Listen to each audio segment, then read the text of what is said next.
David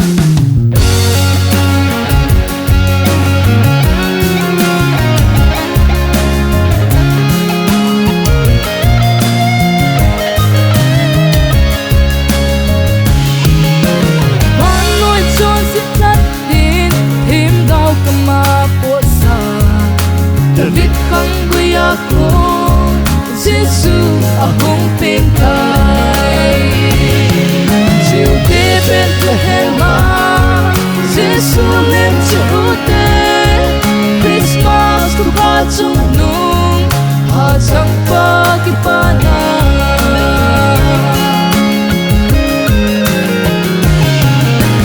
Hoy ma keng na lâu ahau abai te na Họ chung nung tu ni ahong tung tay chiều tế Bethlehem Giêsu lên chỗ tế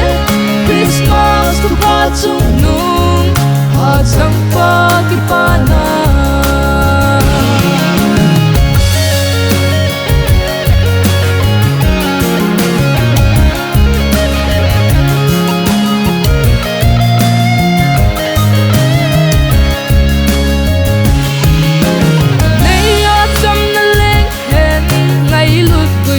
mặt en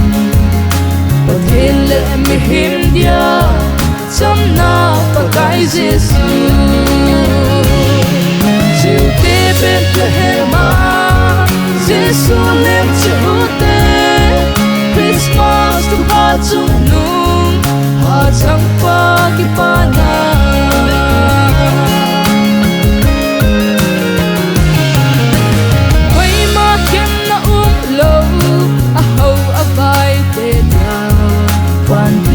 họ chung nung tu ni ahong tung tay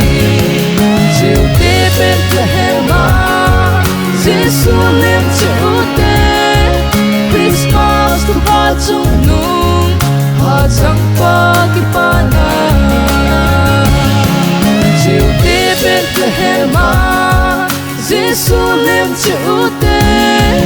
Christmas tu ba chung nung chẳng pa kipana